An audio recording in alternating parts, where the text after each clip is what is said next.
Just when we thought teams were settling down and preparing for the start of the NBA season, we got earholed by a massive trade between the Knicks and Wolves. The biggest name included in the deal was star big man Karl-Anthony Towns, the Wolves' 2015 first overall pick. Towns is one of the most unique stars in the league. He's got a massive 7-foot, 250-pound frame and incredible fluidity for his size.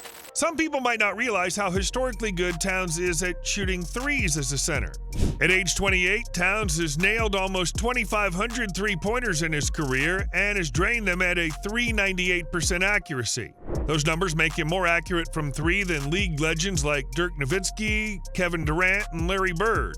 No doubt, Towns can let it fly with the best of them. The four-time All-Star's dominant in the low post and has averaged close to 23 points and 11 rebounds throughout his entire career. Nothing short of remarkable.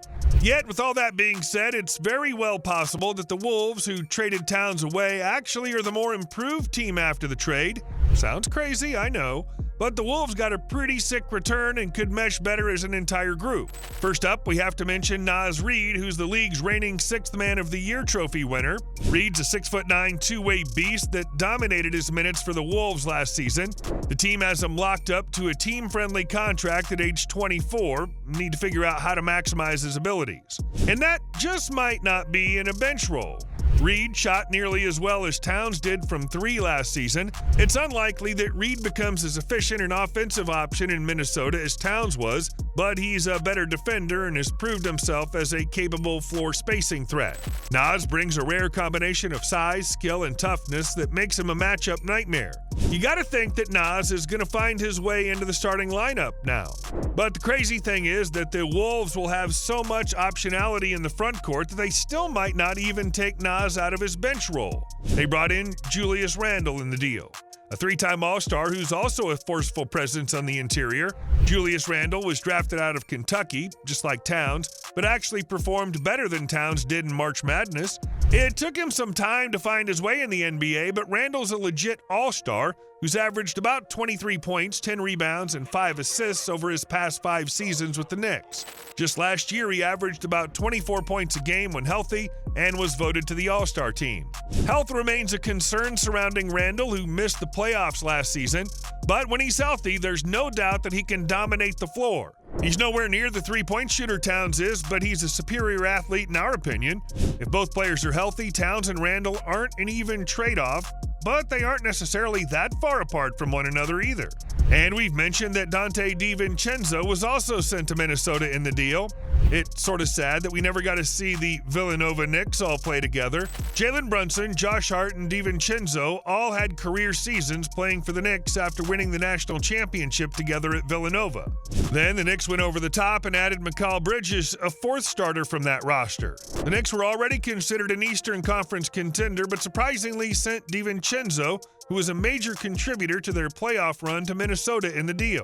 DiVincenzo has never been the star, but since the beginning of his NBA career in Milwaukee has always been a positively contributing role player. The 6'4" shooting guard has always had a reputation as an elite perimeter defender, but last season proved himself as one of the elite league sharpshooters as well. Last season, DiVincenzo finished third in the NBA in three-pointers made, behind only Steph Curry and Luka Doncic. And DiVincenzo knocked his threes down at just over 40%. The Wolves might have lost the best scorer included in the trade, but with Reid and Julius Randle available to fill in the front court void and Donte DiVincenzo giving the Wolves extra depth in the backcourt, they should remain very, very good. It might be for the best that they hand the reins of the offense over to Anthony Edwards and build the team with elite defenders at every position around him. Mike Conley's still one of the best veteran point guards in the league, and Jaden Daniels and Rudy Gobert remain two of the best defenders. Nickeil Alexander-Walker is a solid bench shooting guard as well, and Rob Dillingham out of Kentucky is joining the bench as well. Head coach Chris Finch surely has a whole lot of options to consider for Minnesota. Interestingly, both teams' head coaches had history with some of the players acquired. Chris Finch of the Wolves used to be an assistant in New Orleans, where he had the opportunity to work with Julius Randle, and Finch apparently helped him improve into a much better player. You can bet that he's going to be excited to work with Randle now that he's 30. On the other side, Tom Thibodeau spent multiple years coaching Karl-Anthony Towns when he was the head coach in Minnesota. Towns showed up highly highly touted, and Thibodeau always seemed to take his back when Jimmy Butler wanted to be the star of the franchise.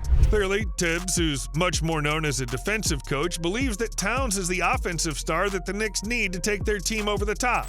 Let's not forget Brunson was nearly an MVP candidate last season, and the team is also rostering OG Anunoby and Mikal Bridges, two of the best two-way perimeter defending three-point shooters on the planet. They may have lost a bit of depth, but remain a formidable threat. Josh Hart and Mitchell Robinson will likely play key roles there too, as Thibodeau historically has relied heavily on starters and short rotations. Whether you're a Knicks fan or a Wolves fan, you're definitely stunned by this one, yet there's compelling upside on both sides of the coin.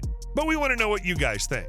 Which team won this trade, and which is most likely to win a championship over the next 3 seasons? The Knicks or the Wolves? Let us know in the comments section, and don't forget to subscribe to our channel for more sports news and insights. Thanks for watching, and see you next time.